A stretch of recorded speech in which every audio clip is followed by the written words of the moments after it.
Good afternoon, everyone. We are live now. My name is Bruna. I'm going to be moderating the session for Fulbright Program Specialist in São Paulo for the new ETAs in Brazil. I will to you, Patricia. She's the program manager, and Cristiane, who's also going to be with you this afternoon. She is the program specialist. And we also have with us Ariana, that's our program assistant. We're very sorry that the executive director, Professor Luis Loureiro, he's not able to be because something came up and he cannot be here, but he apologized and wants to welcome you all as in Brazil. Our first question answered by Patricia is going to tell you more about what paperwork do you need to submit formally to accept the grant and deadline to do so. Hi, everyone.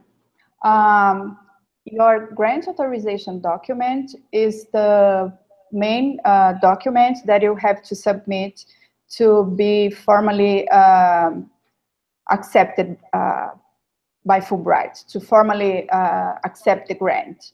As soon as placements are assigned, we will send to you a system-generated mail with the document for you to sign and submit the document back to us on an email. And we will let you know the deadline when the time comes. Okay, thank you, Patricia. Our next question is going to help us to answer, and is which information should you put in the contact information in Brazil section for now that you're not in Brazil? For now, you're not supposed to complete this section, just after you arrive in your host city. And our next question is for Cristiane, and if there is any information that the commission will from us and that it can put me in trouble if I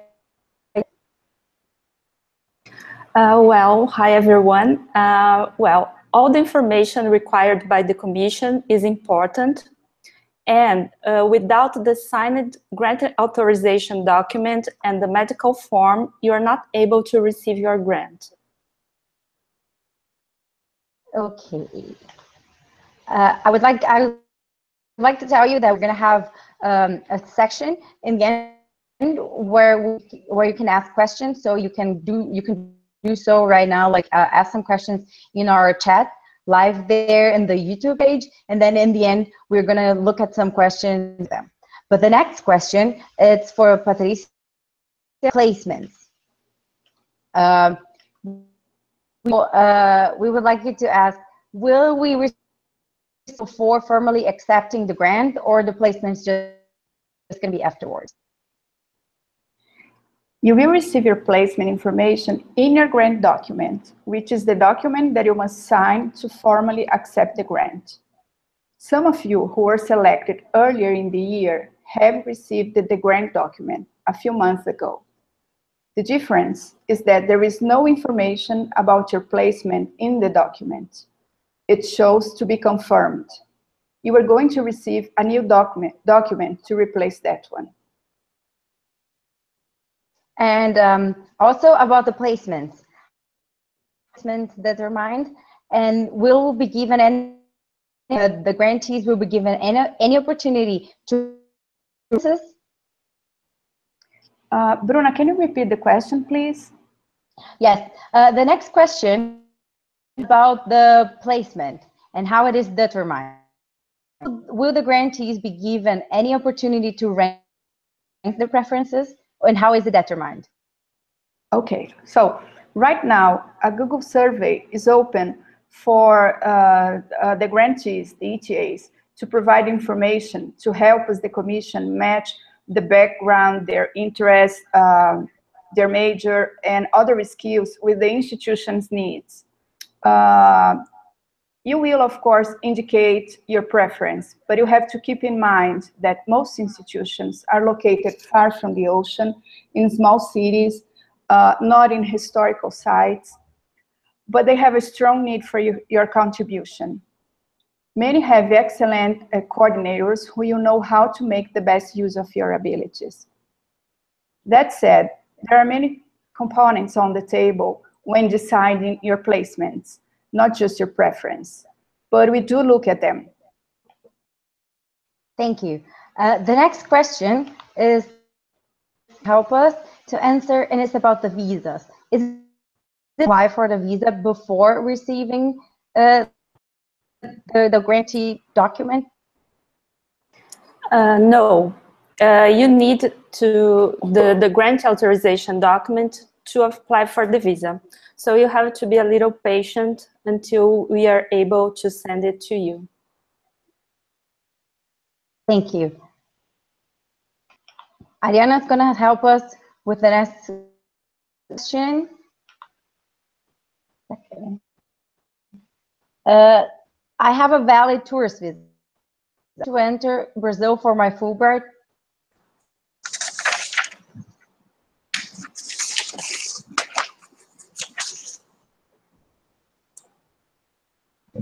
Bruna?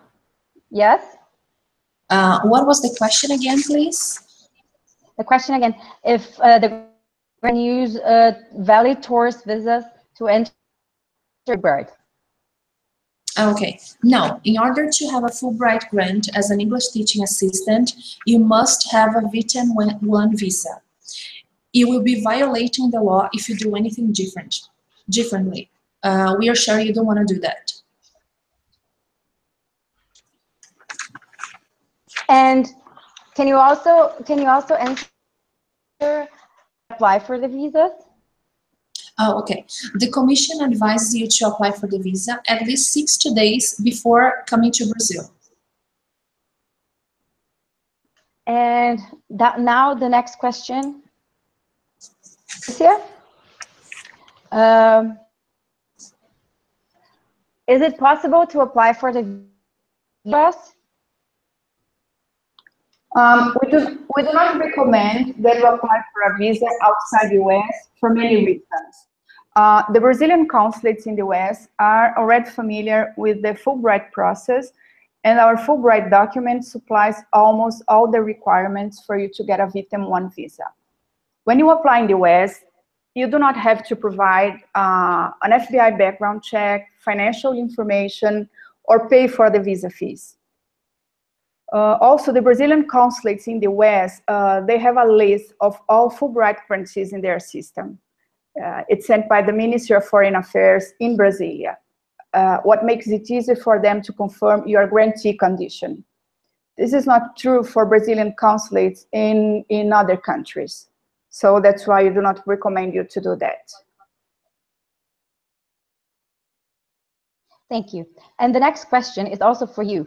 It's about does Fulbright have any policies regarding potential earlier entry into the country? Like if you want to enter like in mid-January? There's no problem with arriving early as long as your visa allows you to do that.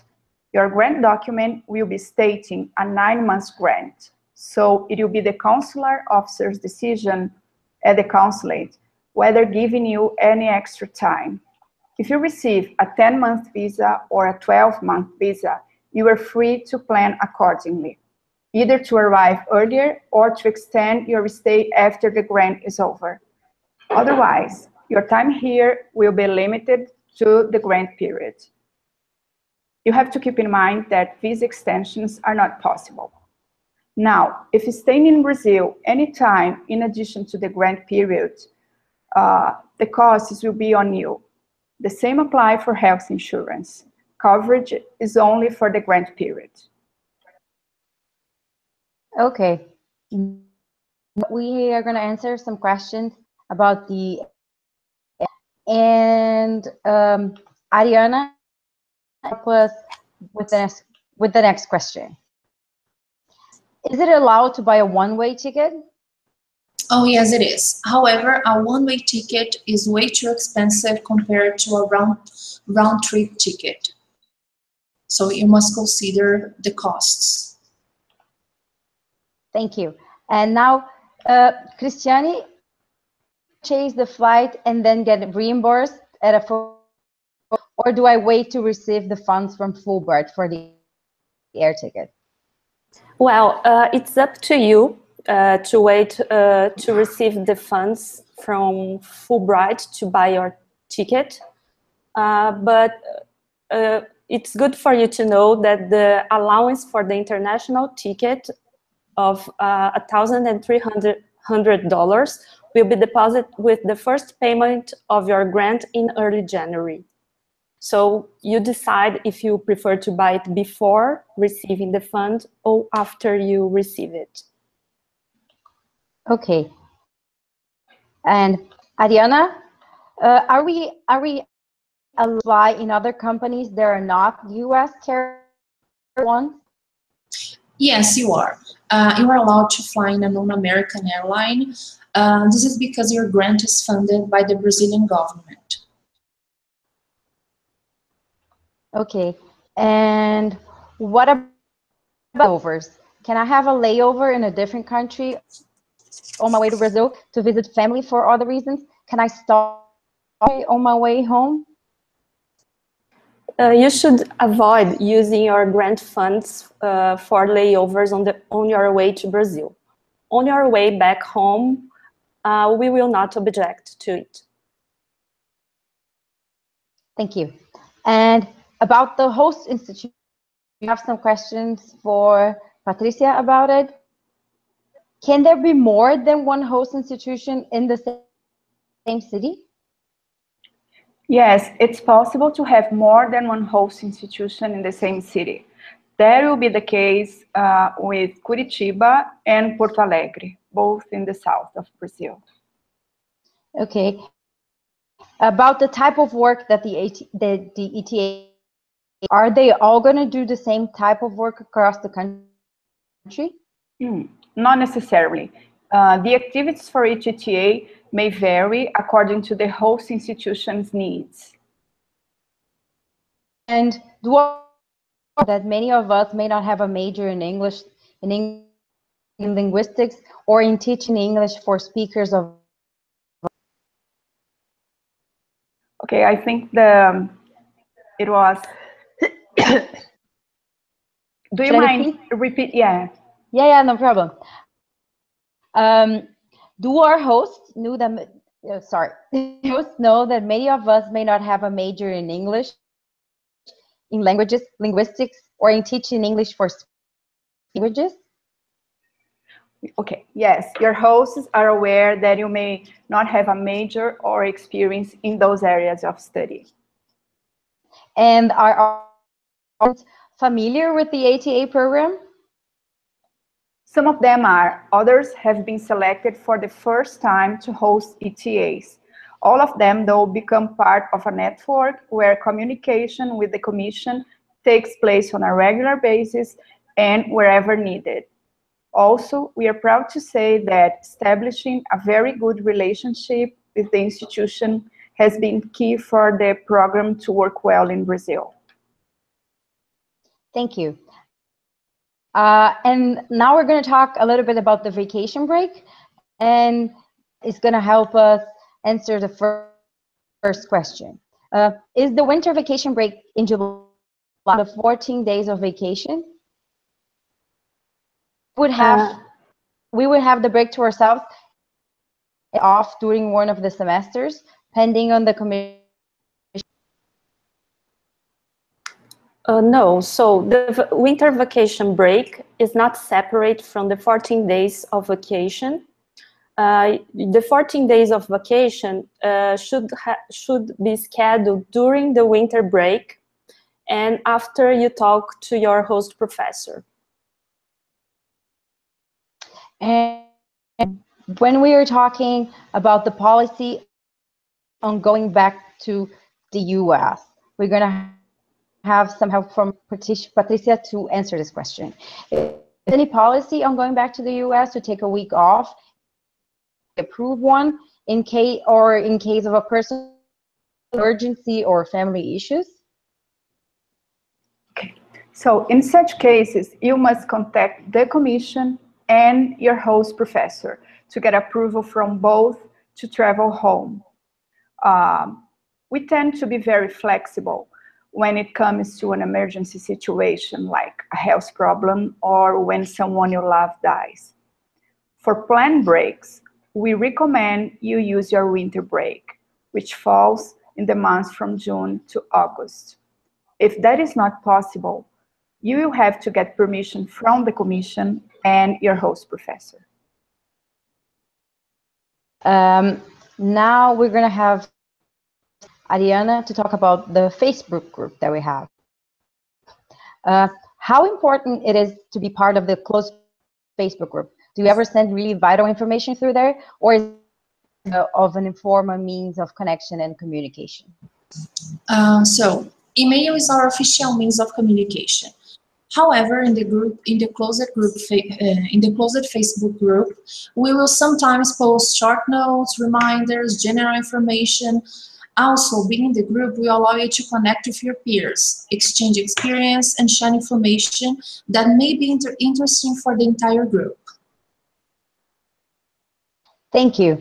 Well, those already had prepared for you, and here in our chat on YouTube, I see that we have one question from Lisette Contreras, and she's asking, which airport do you recommend we fly into orientation? Thank you. Can I have Patricia to help answer this question? Yeah, so because orientation is going to be in São Paulo, our recommendation is for you to fly to Guarulhos International Airport, whose code is GRU. We have another airport in São Paulo, but it only gets flights from Brazil. So you would have to fly, those of you coming from the US, will have to fly to Guarulhos. Okay, that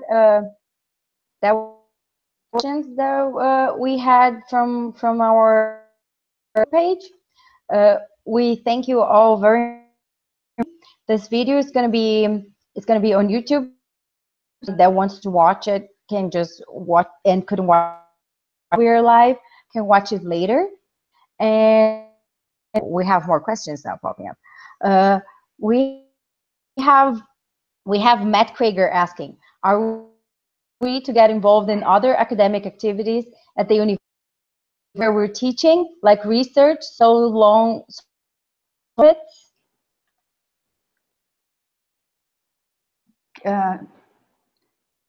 So the question is, if they can get involved in other activities, like research, if it's not a problem work in the university as an ATA.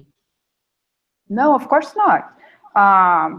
You can always involve in other activities. You can involve in learning Portuguese. Many of them have courses in Portuguese for you to get engaged. Engage on. You can speak with professors in the graded courses for you to get involved with research or anything else that you think that fit with your interests. That would be no problem. Of course, you have to respect your 20-25 hours per week of English teaching work.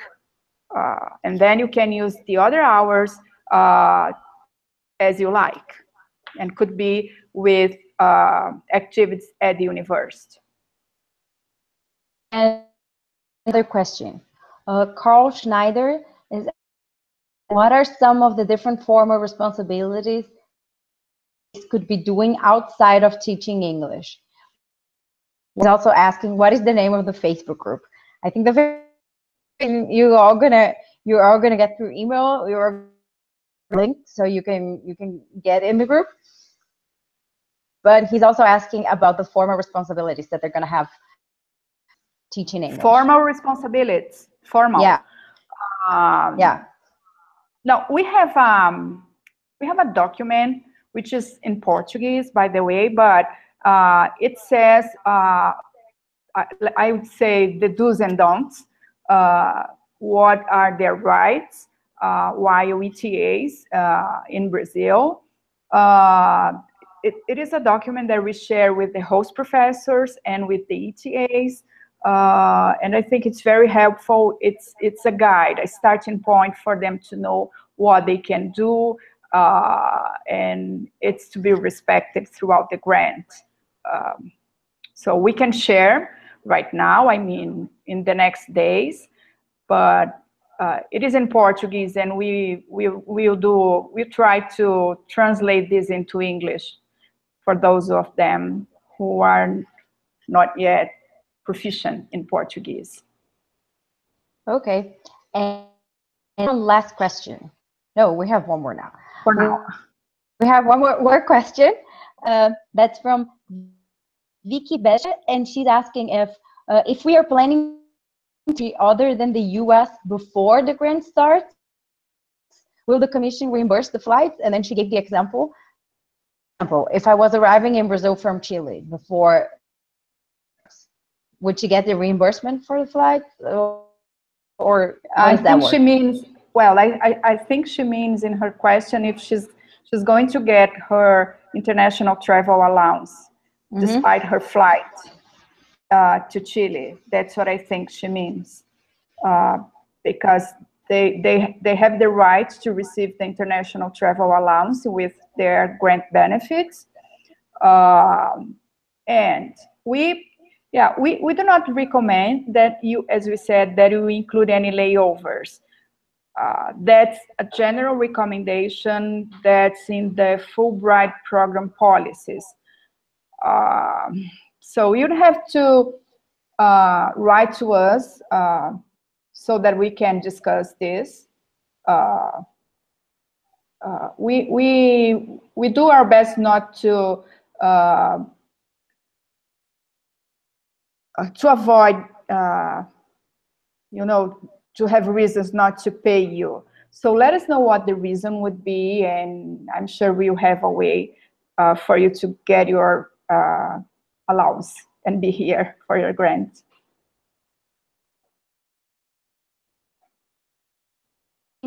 Does it cost us anything to take Portuguese classes at our host university?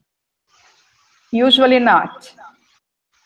Usually those classes are accessible and not charged, but you have to ask your host professors, because institutions, they are very different, one in comparison to the other. And this is actually a very good question, which reminds me something else. This year, we are going to have many different institutions in the program. We are going to have federal institutions, state institutions, I think one private one, and so that's one more reason to reinforce the difference among them. Even, I would say, between the federal institutions, there can be a great difference because they are spread around Brazil. So it gets, this difference is increased when we talk about one being state institution and the other being a private one. But I would say that in general, you wouldn't have to pay for the Portuguese classes. But again, you have to discuss this and ask your host professor when the time comes. Okay, we have another question, and that's the question from Cat A. Can you clarify the rules regarding outside income? Are we allowed to do freelancing work online or other informal work for additional money? Is freelancing from non-Brazilian companies allowed? That's a difficult question. You have to know that as a Fulbright grantee, and because you're going to have V-10-1 visa, you are not allowed to engage in activities that are going to pay you regularly. I think that if you're going to have freelance activities and money come from abroad, and this is not something regular, not only because of the visa condition, but also because you'll be here as a grantee and you have some obligations, and you are supposed to have your time busy, I would say almost 40 hours per week. So supposedly there wouldn't be much more time left other than for you to sleep, have fun, and rest, to work. So you can do some work from time to time, and of course get money from it, but not from a Brazilian company and not formally.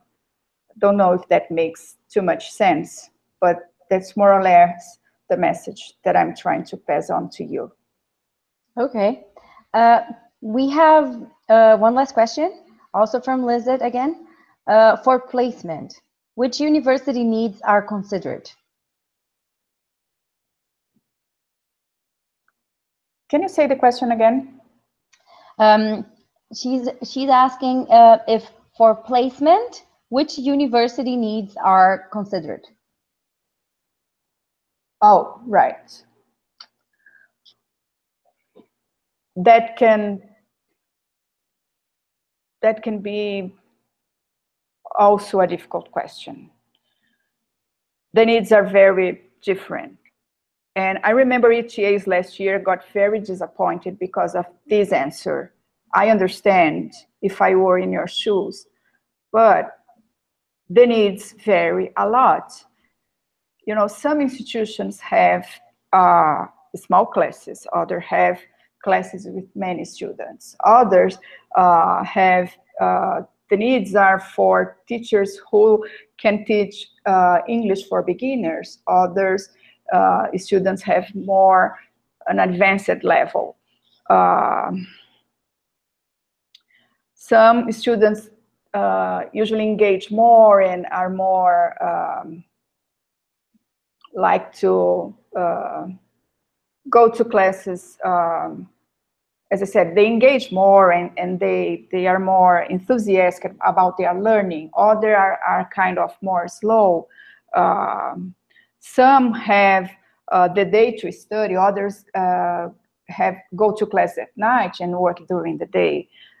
Some, talking about the professor side, some professors really like to engage the ETAs and are very clear about their needs, how they would like the ETA to help them.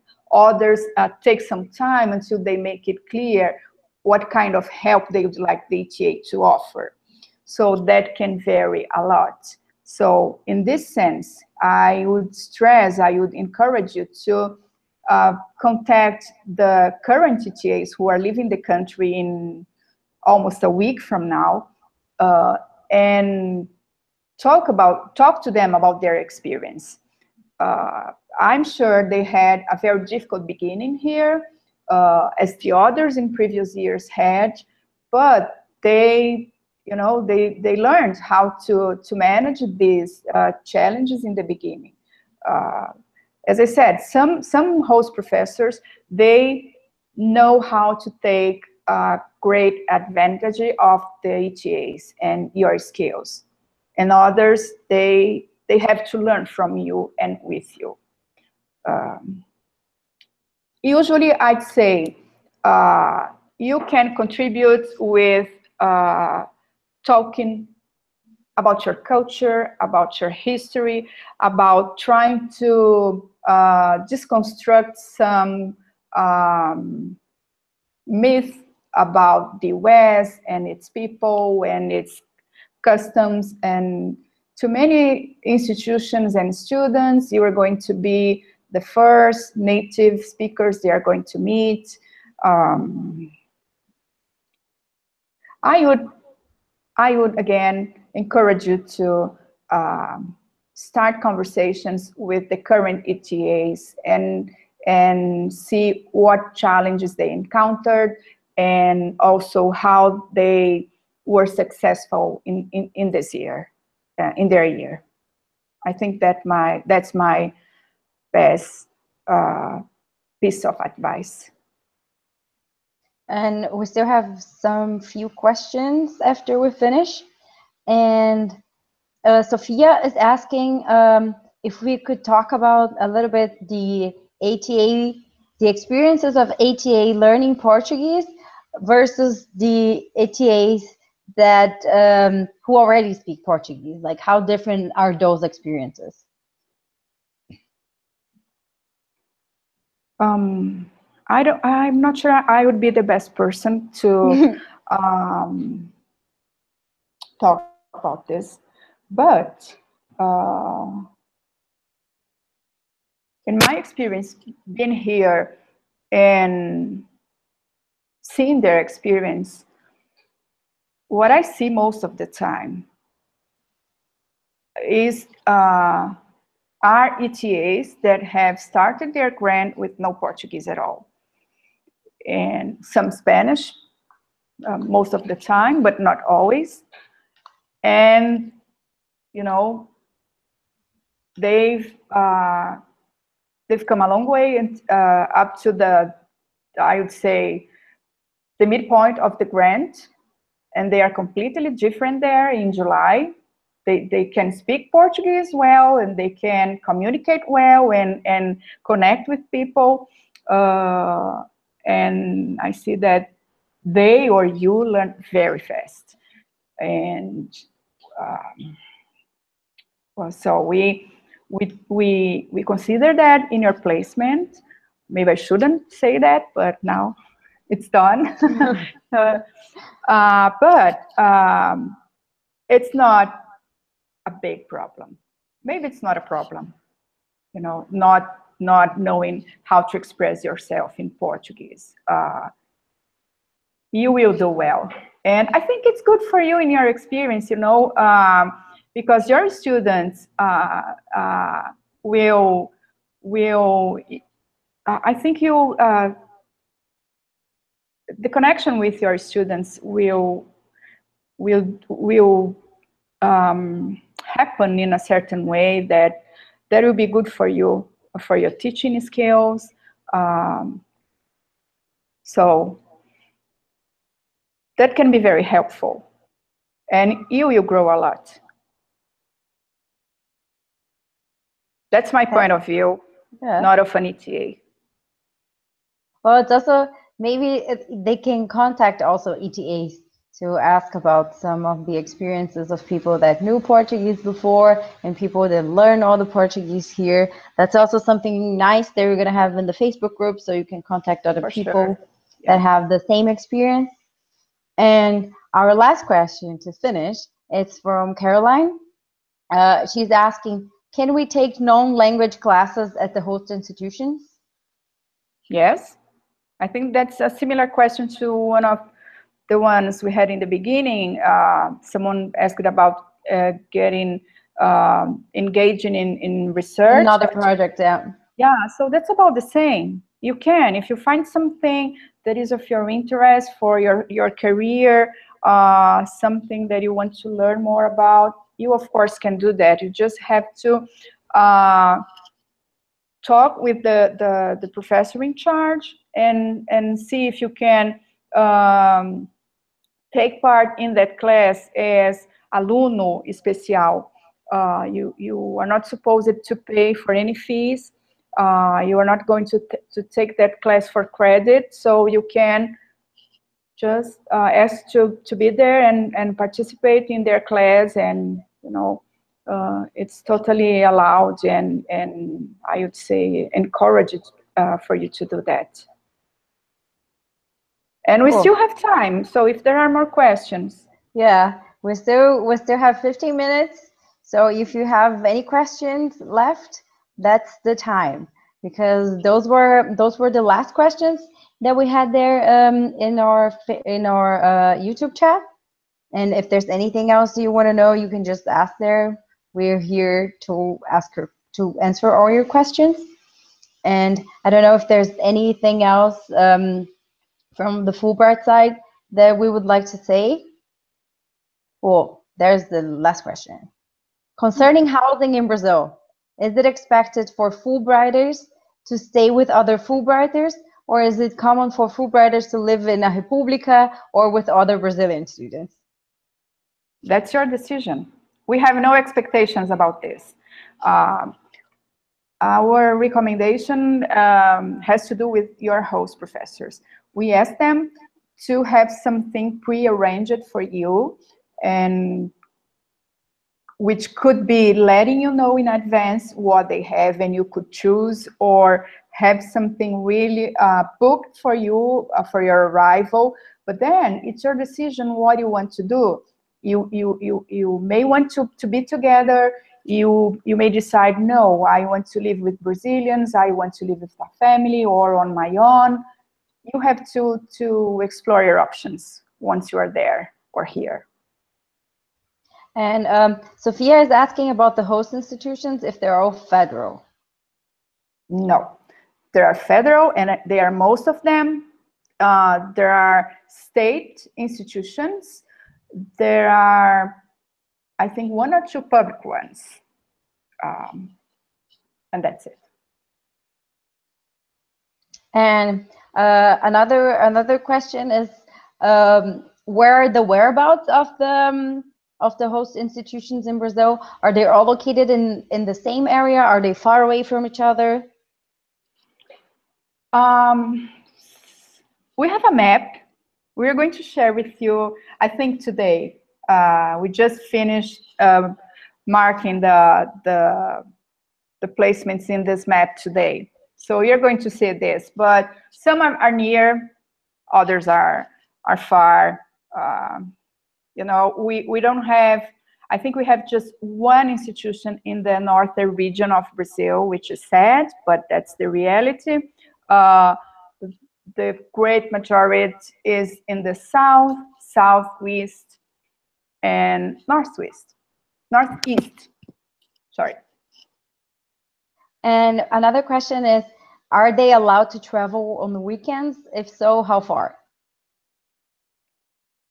Yeah, if it is weekend and you don't have classes, or if it is a holiday, you are free to travel and anywhere.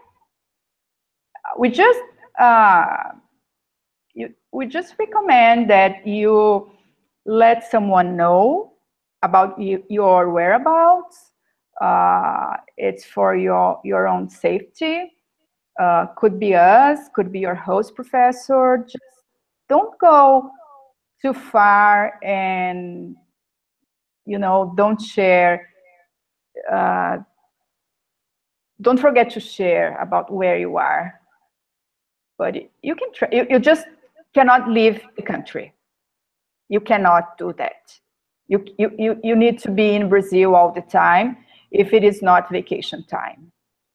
If you plan to leave Brazil during the grant, this is going to be reinforced later, but you must ask Fulbright. You have to get permission for that.